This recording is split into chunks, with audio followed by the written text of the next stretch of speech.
Welcome to episode 8 of Talks with Dorks season 3. And today we've got a very, very special guest. Now, if you're like me and you love a classic film, then this person that we're going to be talking to will be telling you all the right places or all the right things you need to know or where to go to watch documentaries about some of your favorite films and find out what happened after those films were made. Joining me is Lisa, the producer, director, and writer of Life After documentaries, ones that include ones that have already completed, Life After Navigator, Life After Neverending Story, and Life After Flash, with more to come. Lisa, welcome to Talks with Dorks. Well, thank you for having me. It's a pleasure to be here. So, the best way to start this conversation is to ask you where it all began. And I was obviously reading the website and finding out about the team, so I kind of know the very basics of how this started, but it started obviously you were already into this life of producing, directing documentaries, if I'm right, before Life After started. Yeah, so I went to university to ideally film, but I'm in Australia. There weren't many places that did film courses, so I did a TV production course. And part of the third year project, I wanted to do something different. Everyone was just doing things on campus, and I thought I really want to kind of go overseas and do something that stood out. So my mum was reading a book written by the Dalai Lama's sister, who has the Tibetan Children's Village in northern India, where they keep the Tibetan culture alive and the language and the religion for the children, so when they can go back to Tibet. So mum was reading the book and she was like, "Oh, this would make a really good documentary." And I emailed and they said, "Yes, why don't you come to India?" And my dad went on Who Wants to Be a Millionaire. Didn't win the million, but he won enough for plane tickets and a camera to Good go. old dad. Good old dad, to go to India. And so from there, I just really enjoyed documentaries and I worked for production companies, helping produce and production manage their documentaries. And it kind of got to a point where I just thought, I really want to do my own. I want to come up with my own creative, make them myself, not put in all this effort to make other people's documentaries. And it kind of just happened. I didn't set out to be like, oh, I really want to make a series of nostalgic documentaries. But a mutual friend had worked with Sam Jones on a UK TV show in 2014 or something. And we were at a party and I was a huge Flash Gordon fan and we were talking and I was like, oh my God, I would love to meet Sam. I wonder what he's done. I wonder what happened between Flash Gordon and Ted. You didn't really know much.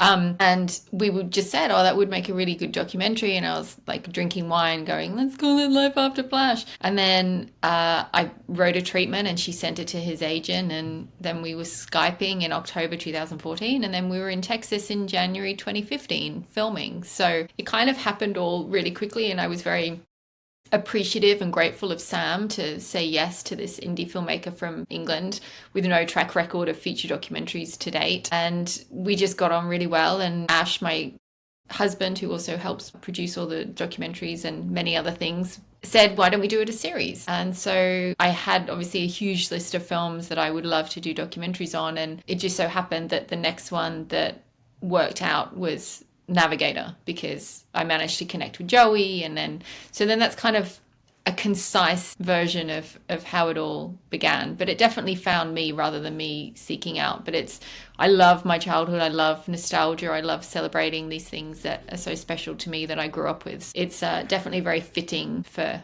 me. That's it's when I was reading, obviously again it was like a brief version of that story on your team's page on the website, and I saw that it was like you were drinking wine, next thing you knew you were Skyping with Sam Jones. Like that just got to be the coolest thing, right? Like a glass of wine leads to you meeting a hero. Well, that's it. I always think if I didn't go to that birthday party, I wonder what would happen. And I remember Skyping Sam, like, how you can, like, I was like multitasking, trying to Skype Sam and pitch him Kickstarter while like Facebook messaging friends going, oh my God, I'm on Skype with Sam Jones, Flash Gordon. So it really was just like this really incredible moment for me. Obviously, also not knowing where it's going. And I had like a few other ideas happening at the same time with projects that I wanted to do. And Ash just kind of said, this is the one that you should focus on and make it happen because this is a really good opportunity. And so we just put all our effort into that. So it's definitely been rewarding. I mean, that's what fascinated me when like obviously I was introduced to your work by Paul, and then found the TikTok. I was like, oh no, I need to watch these documentaries now. I've been told about this because they're films that I grew up with. I'm 39 this year, so they're the films that made my childhood that I can always go back to. So, I mean, Flash Gordon, I have to admit, that's the one documentary I've not watched yet because I haven't seen Flash since I was a kid. I You know, need to and rewatch it. yeah, and I was looking, I was like, I need to watch the film, then the documentary, so I'm going to hold that one, so I've got something else to watch while I wait for the next three projects to come. So I've still got one. I didn't want to get through them all too quick and not appreciate them, so I've saved myself one.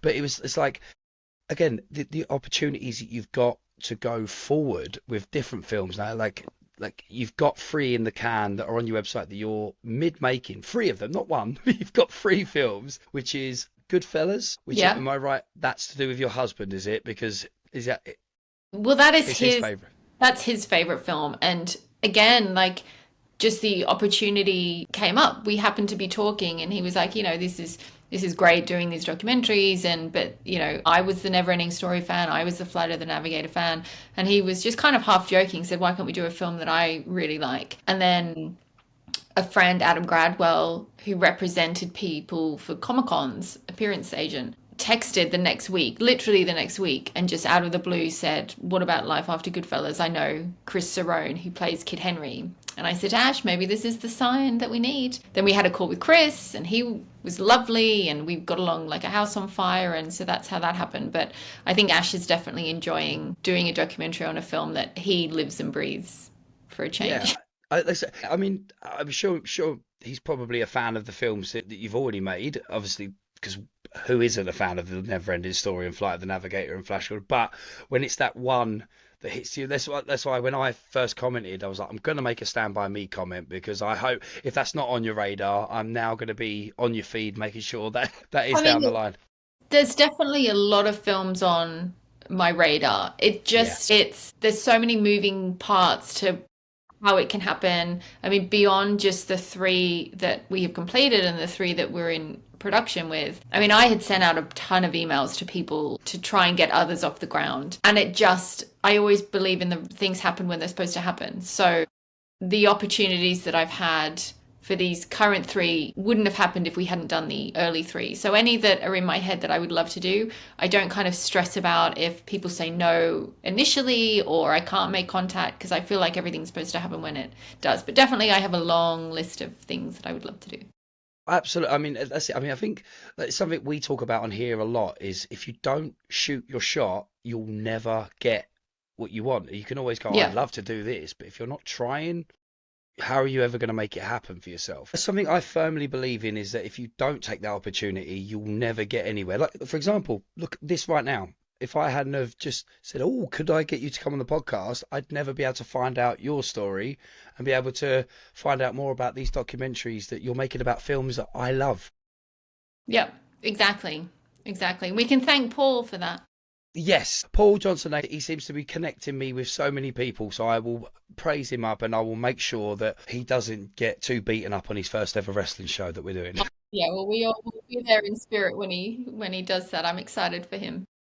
Like, I mean, obviously, he was telling me about that you're doing Life After the Goonies, and obviously, being such a Goonie fan, being known as Goonie Dad, that is a huge thing. And like, that's something I might know. Have you been to a story yourself yet, or are you planning to, or Both. both? Back in 2017, when we were still shooting Flash, it hadn't come out yet. We hadn't really started Navigator. Again, we were talking about films that we would love to do, and we were in Portland filming with Sam at Wizard World, and Ash was like, "Why don't you just email Richard Donner and see if he'll do an interview?" Because I had always said with Goonies, I didn't want to do it unless I had Richard Donner's blessing and Sean Astin's blessing. Otherwise, for me, it's just not worth it. And so I emailed. And I understand now, speaking to people about working with Richard Donner, being friends with Richard Donner, I totally get who he is as a person and how wonderful he is.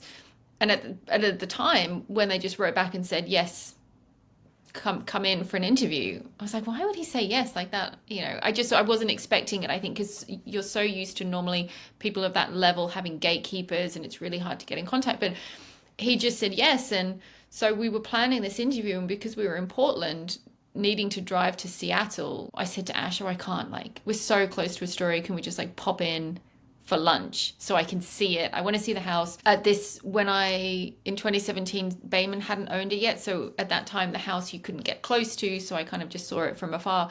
So I've been to Astoria for about 2 hours and it was magical, like exactly how it feels in the movie. And so it just was this really special town. And we are going back June 7 for the 40th anniversary to film. So finally get to Right, meet nice. Bayman, finally get to go to the house.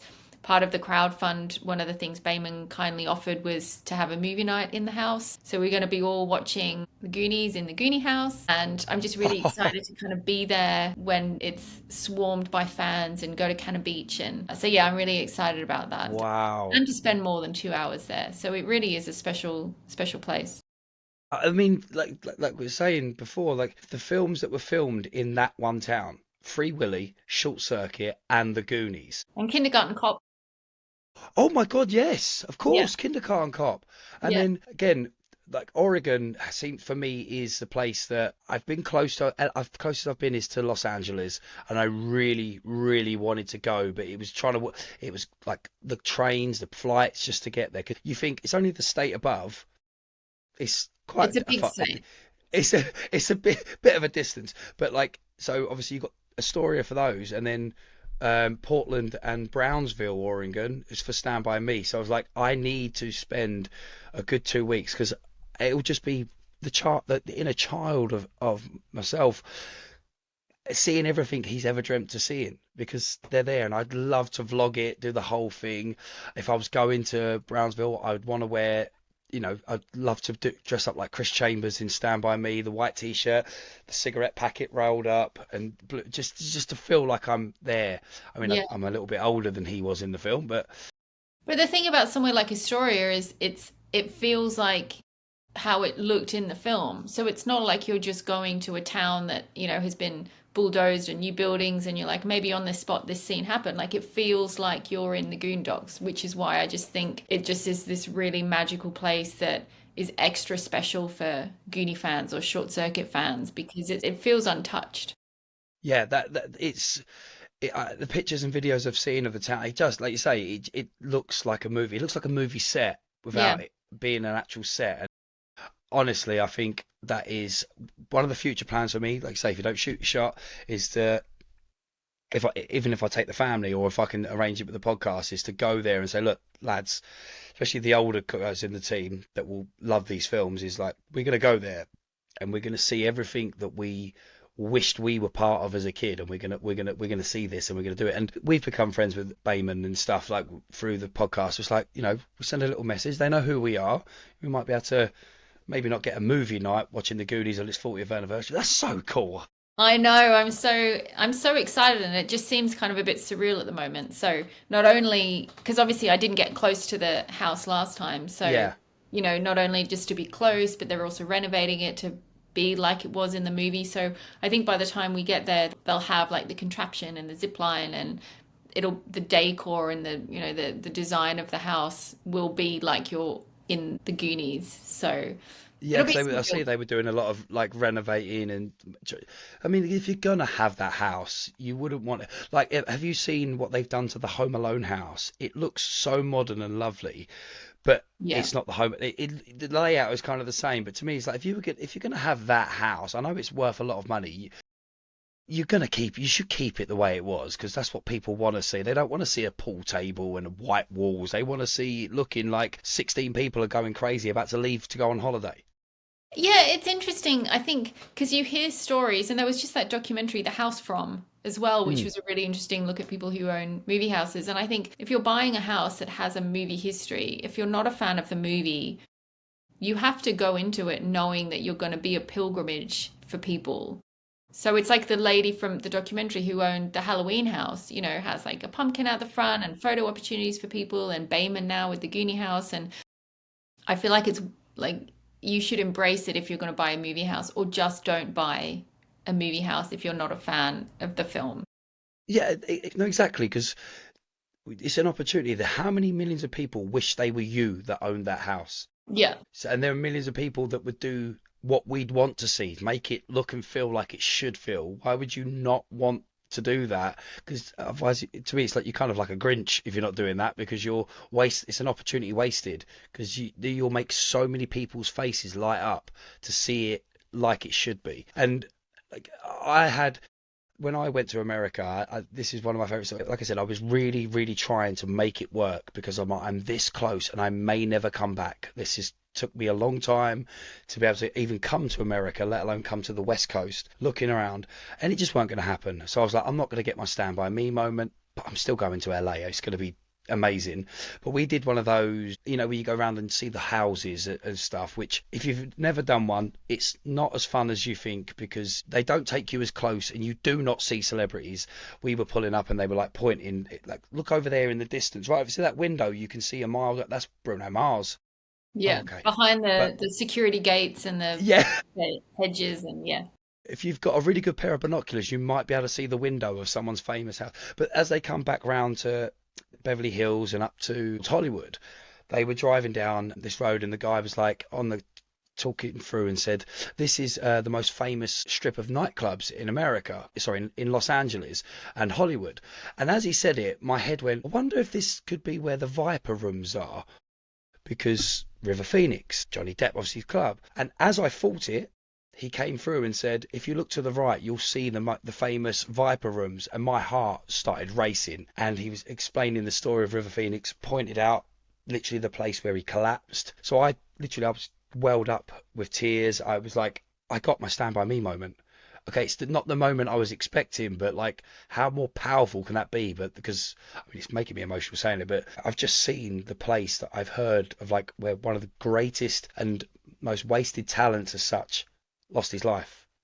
What could have been moment is right there.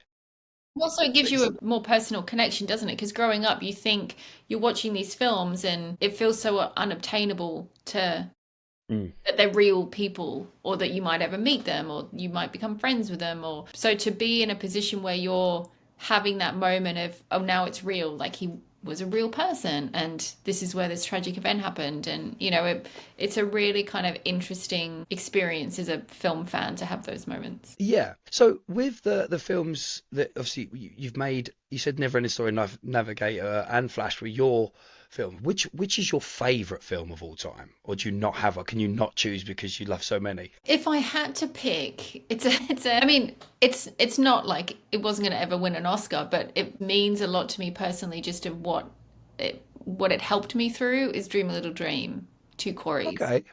Yeah. It's like a left field Wow. Yeah. film, but I could quote the whole thing. I've seen it so many times. The soundtrack is the first CD I ever bought, which back in the day when living in Australia, it was like exciting that you were ordering something internationally. So I went to Kmart and they put the order in. I just waited by the phone for them to call me to tell me my CD had arrived. And I just, through high school, it was just a really important film for me. So it's a slightly left field, of course, like there are the staple films that I watched so many times a year: Goonies, Never Ending Story, Flight of the Navigator, Labyrinth, Dark Crystal. There's the kind of staple 80s films, but I think Dream a Little Dream for me is like, if I had to pick, just in terms of how important it is to me and how many times, it's probably the film I've seen the most as well. Yeah. Sometimes your favourite doesn't have to be everyone else's favourite. No, it's something. It's the, like you say, it's the one that strikes the chord with you, and that's the same. I mean, yet Stand By Me is quite well known, but people always say to me, "How is that your favourite film?" That's like, you love superheroes, you love Superman, Batman, Power Rangers, you love fantasy. But that's why I love that one so much, because it is the opposite. There's no special. The most special effect in it is the fake dead body that you see at the end. Yeah. It's like everything else is just simple. It's just that story of four boys, and I wanted to be every single one of them walking down them train tracks. I can't go past a set of train tracks that you can walk along without walking down it and being safe, but Yeah. thinking I'm staying Stand By Me, because Yeah.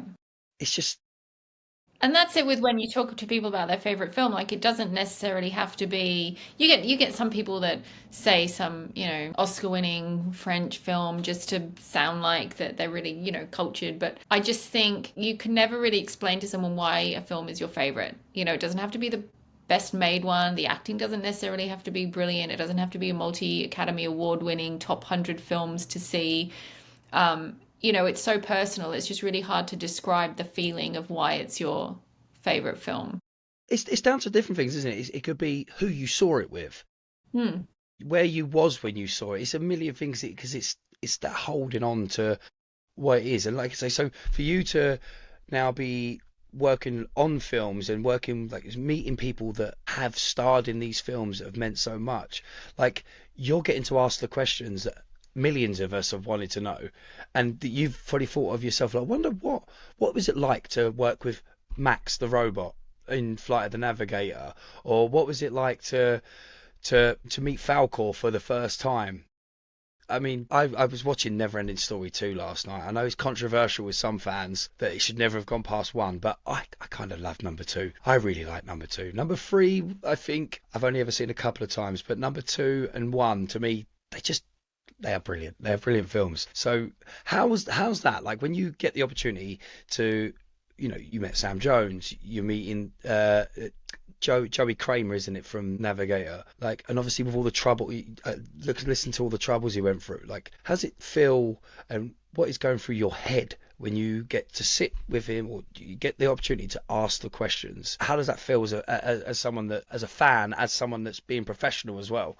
Well, I mean, I'm always nervous before interviews, more nervous before certain interviews. When we were interviewing Brian May, it was about halfway through the interview and it just kind of, I had to deassociate beforehand just because of the fact it's Brian May. And then halfway through the interview, it kind of hit me. And while he was answering the question, all in my head, I was like, oh my God, this is Brian May. He did this song. He did this song. And just the weight of the interview hit me in the middle. And I had to try and like compose myself before he answered my question so I could ask the next one. But I think people like Sam and Joey, they were just so, it felt like that we had been friends for years before we met. Joey and I had become pen pals while he was in prison. So we had a really lovely rapport with each other before we even met. And when we first met him, he was at his halfway house and we knocked on the door and I just heard this like bounding of feet down the stairs and the door threw open and he just like gave us this big bear hug. And we were talking like you had a friend from 20 years ago that you haven't seen in 20 years, but it's like no time has passed. So certain people are just really welcoming, that it doesn't really feel like you're interviewing someone from this film that you grew up with. It feels like you're speaking to a friend about their experience. That's not always the case. Some people, if I don't have as much kind of email contact leading up to the interview to develop that rapport, the nerves are always kind of there in the forefront more when I'm first sitting down. But normally by the end of the interview, you kind of forget that it's, the childlike empress and you're just hanging out with Tammy talking about honey and, talking about dogs. And so it really kind of quickly becomes this really wonderful, friendly experience beyond, oh, this is, Flash Gordon or this is Melody or, it's, yeah, each one is different, but I try and not let the nerves get to me, even though it is kind of really still surreal. Of course. One of the things I noticed, and it literally, I don't know why it struck such a chord with me when I was watching Navigator, was listening to Joey. Obviously there's been a lot of trouble there. Like you said, he's been in prison, substance abuse, stuff like that. But, fame at that such a young age can do great things or it can do terrible things. And luckily he seems to have come through on the other side, which is amazing. But one thing that struck when he was talking, for someone that's been through all of that, I could hear David's voice. He still sounded like that little boy. And I was sitting there and I was just leaning in, like, he still sounds the same. He Yeah. still Well, one of talks the and things that sounds I like found him. really funny was he knows the script still. So he would just, in the middle of chatting to him, start reciting his lines with the same inflection as David Wow. did. And it was just really funny to be in the presence of that because you're right, he does exactly sound like David still. And when he's repeating the lines, like, what happened to you, mom and dad? Like it's just like watching the movie. And so that is kind of like a really strange moment for it. I But mean, I can't. Navigator is one of them that I can, and never in the story, I suppose, I can go back to, like, just always knowing them, always having them in my life. And I think Navigator is one of them. Like, we've got a couple of the younger guys on the podcast, and that's before we'd even spoke about it almost this time a year ago. It was one of the things I was saying to the guys. There are certain films that you need to watch to sort of understand our era, and we'll watch your stuff. But Navigator is the top. Was like, and one of them said he watched the first 15 minutes and turned it off. He couldn't get into it. And I was like, what? He's like, yeah, it was weird. And I was like, oh, dude. He was like, yeah, I don't know. I didn't understand it. There was like, it was like this weird dark tone. So I was like, you don't. I was like, there is that bit. I always find that bit when he first goes over to the space center and that night time when he's leaving. I used to find that so creepy, and Mm. how scary and dark that is, because really it's about to get quite light as such, but they really draw you in with that. And it was one of our guys, Woody. He said, yeah, I don't know, I didn't like the tone. It seemed I couldn't understand what was going on. I was like, you did not get to the bit that you need to see, because it's a film that, yeah, the opening, you're kind of wondering what is going on if you've never seen it. But when you get to the spaceship and he steps inside, everything changes. Well, And hopefully you're he's about going to watch it, is he? I'm trying to get back to him about it. I find these younger generations, they just don't understand the 80s films like us. They think that stuff like Hannah Montana is a classic. So But I think that's the thing about nostalgia though, isn't it? Because you're not just, it's like we were talking about favorite films, you're not just watching a film, you're watching it with your 8-year-old hat, and yeah, you're watching it back in your childhood room or with your parents, or in a time when you weren't stressing about, oh, I've got to do my VAT return, or like, so we watch it now in the body of ourselves when we were little, just like people who grew up in the 70s and 60s would have. We might watch a 70s film and go, I don't get it, but then they're like, what? I can't believe you don't like. So, it's a really interesting dynamic with nostalgia. And like, Ash is 10 years older than me, and I made him watch Neverending Story because he'd never seen it, and he was like, I just don't understand it. Like, there's not really any kind of coherency, and it's just scene with no. And I was like, what? It's like Falcor, and then you've got the nothing, and then it's like do what you dream, and he just didn't get it. So, it's, you kind of have to get people to watch it with their teenage hat on. Because I don't, yeah. I appreciate Hannah Montana and like Harry Potter are popular, but I would probably be the same after 15 minutes. Go, I don't.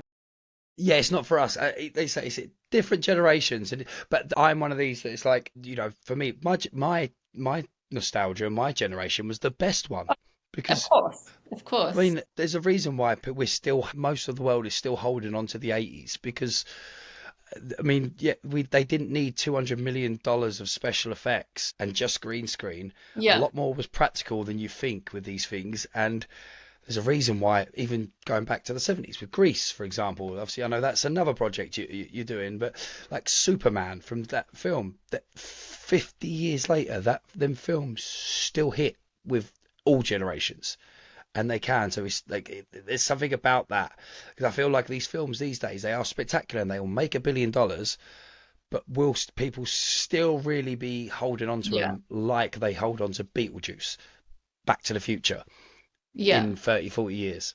I don't think so. Because It feels like getting punched for 2 hours watching a Marvel movie. There's no like don't, heart like 80s films have. they're great. I do love my superhero movies, but they're the sort of movies that in 20 years we're probably going to get another iteration. Whereas if they ever said that they're going to remake Back to the Future, I'd probably fly to America and put a stop to it. Yeah, yeah. It should never be touched Well, I unless mean, you're there's good. talk about a Goonies sequel, which is the Yes, rumors have been going around for years. I don't know whether I believe the latest ones, but it'd be I'm all interesting. for continuations and stuff as long as they're done right. But obviously, again, something that was wrong with the 80s and 90s is that they love to make a sequel just to make a sequel and pump out as many of them. Friday the 13th, part 262, for example. Now, I don't know if you're a fan of the Cobra Kai series.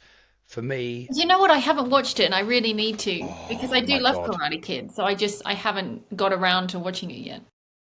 I can tell you now, if you love The Karate Kid, you will love this. I personally believe it is one of the best TV shows ever, because it could be something that is, it's just milking a cow that's not there anymore, but how they've done it, how they tell the story, how they modernize it, how they pay tribute to everything. Honestly, I am devastated I know there's a film coming, but I'm devastated that series is finished, because it's so good that they did it right. They took the right amount of time, and Ralph Macchio himself said, I got offered every year I'd get 10 scripts for different continuations of Karate Kid, but something about this, and the fact that William Zabka was very much like, no, this is the one. Made me go, yeah, this is going to be something Well, that's special. If good they because do there's them so much right, pressure, isn't there? Because you're not just trying to remake a classic, you've also got to compete with the love of it and the passionate audience. And yeah, I don't know how I feel about a Goonies sequel. It depends if it's a sequel or a remake, but just you know that the first thought they probably had was, why don't we have the kids of the Goonies go on an adventure and something happens and then the Goonies have to go and save them? Like, I hope it's not cliche. I really hope yes, it's not cliche. I always yeah, thought if they were going to do anything Goonies related, and this wasn't actually, I preface that, this wasn't my idea. I heard it from somewhere. So I really liked when I heard the idea that if they do something Goonies, it should be like either a One-Eyed Willy prequel of how we got there or a Chester Copperpot prequel of his story. So it's still like in the Goonie universe, but you don't have to compete with those kids were I don't think you could ever replace or have a higher bar than those actors who played those kids in Goonies. So I think the only way to get around it is to not do something about kids going on an adventure. But yeah. I totally agree. I think it's very hard because if it's kids to an adventure, you're repeating the same formula, aren't you? You're doing exactly what you did before, and that's not how real life works. The same thing isn't going to happen over again. So there's got to be a reason for them to go on that. There's got to be so many parts put together for that to make sense. But I've heard the stories of the sequels, or sorry, the prequel stories, and I think, yeah, if you're going to do that, that's what we want to know. We want to know how he ended up down there, how that ship got to where it was in there, yeah, why Jessica didn't get to the end, but these kids can. Why? I'd love to see those side of things. And exactly. And I think it's been so long, 40 years.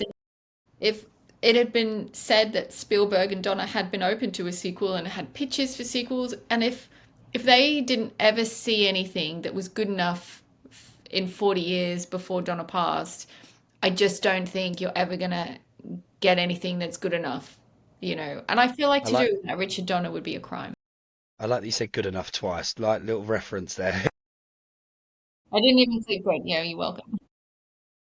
I'm hearing that song all the time, obviously, because the wrestling show we're doing is called Never Say Die because of Goonies, because it's 40th anniversary. That's the theme. That's the song I'm using for every post. Even we're recording special episodes, and I've got like a instrumental version of the song I'm using because obviously I might get in trouble using the original. But that tune is just in my head consistently at the moment. But yeah, so when it comes to Goonies, I think yeah, if they're gonna do it, you can't. Please, please, please do what Cobra Kai have done. Do what needs to be done. Don't do something just to give us something because you'll spoil it. They did it with the Joker movie, which is a more modern thing. That first Joker movie, honestly, it's caused me to have 6 years of Halloween costumes because I love doing Joaquin Phoenix's Joker. Obviously, I'm a Phoenix fan. Stand by me, Joaquin. That I love that family. They made that sequel that come out this year, and I was lucky enough to go see a press screening of it. And I have never seen a busy cinema like that be silent at the end Mm, because it was like, what did you just do? yeah. What was the point of this film? Made no sense. No. That made no sense. So if you're not going to do justice, don't do it at all. Just don't. It's not worth it because you're wasting our time and our money and your own money making stuff because you're tainting the original. Yeah. Well, the latest rumor is that Chris Columbus and Spielberg are involved. Again, whether or not that Yeah, is just a rumor again. But I guess at least if they're gonna do something to have Spielberg and Columbus involved is a positive, but jury's out. I don't know. I don't know. fingers crossed. Fingers crossed. I know yourself, myself, and Paul will definitely have opinions that we're probably gonna have to all come together and have a chat on the podcast at some point to see Yes, if they do it. If they do it, see what we actually think. Here's one of a sequel. I don't know if you've seen Beetlejuice. I did see it. What did you think? I thought it was entertaining. I liked that they used the kind of the models. They didn't really do the special effects too much. I felt like they missed a trick in Beetlejuice, obviously like the dancing round the dining table scene, such an iconic song. Like as soon as you hear that song, you think of Beetlejuice.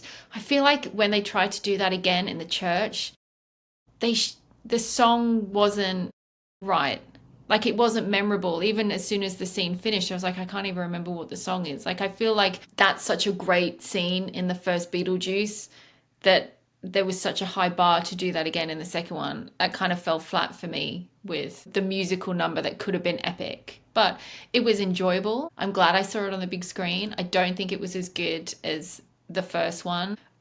Like that they had obviously Michael Keaton was in it and Winona Ryder, and it wasn't like they just had Michael Keaton and then substituted out. So yeah, it was enjoyable, but not as iconic as the first one.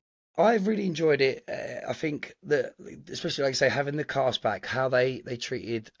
It's going to lose my head of not knowing his name, but how they treated the dad, obviously, because the guy who played the dad got into some trouble and stuff, It was and rather than naughty. just brush over it and ignore that he ever existed, they kind of made a joke of it. And it, okay, like without having to mention him or show his face, that was a quite a good little thing to bring into it. And I think Catherine O'Hara was brilliant. I think Yeah. she stole as much as Michael Keaton as Beetlejuice. I think the way she was in this one was phenomenal. I think Yeah. she was brilliant.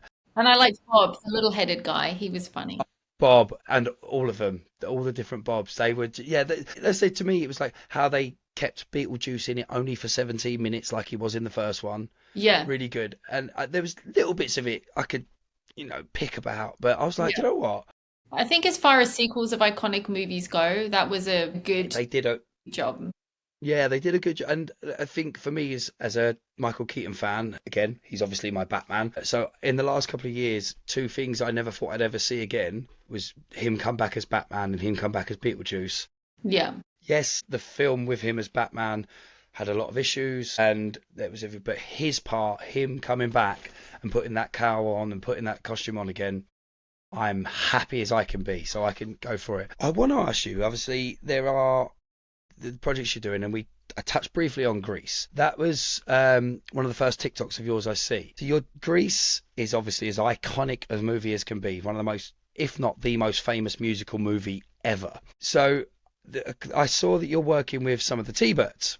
I Hmm. see that you've got other people involved. Now, is there anything? I mean, how did Grease happen? Let's talk about Grease because everyone knows that film. Everyone knows them songs. So I have been a huge Grease fan since I was little. So it was never one that when we set out, I was like, oh, I'd really like to do Life After Grease. But I was such a huge Grease fan. Obviously, the soundtrack's iconic and amazing. And Randall, who directed Flight of the Navigator, directed Grease. So Of as I course. got to know Randall during the process of Flight of the Navigator, I was like, Randall, what do you think about Life After Grease? Like kind of joking at first, but kind of saying it to gauge his reaction. And I think he was understandably a bit like hesitant at first because it's such an iconic movie. But every Christmas card I would write him and every birthday card I'd, finish like PS Life After Grease question mark.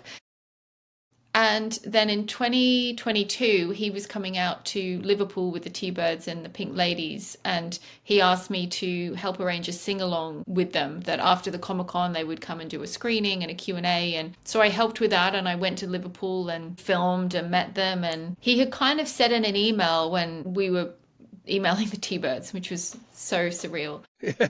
He had just made a comment about, oh yeah, we'll be filming the sing along for Life After Greece, and I was like, oh, okay, maybe he has warmed to the idea, and I didn't question it. I just went along with it, and then that was 2022, and then there was kind of just a lot of stuff happening with other projects, and then finally, I had the opportunity to make it official, and I had a chat with Randall, and he was then totally on board and supportive, and here we are. So it was kind of like a couple of years in the making of just milling around, like how would we fund it? Would we do a crowd fund? Would we not?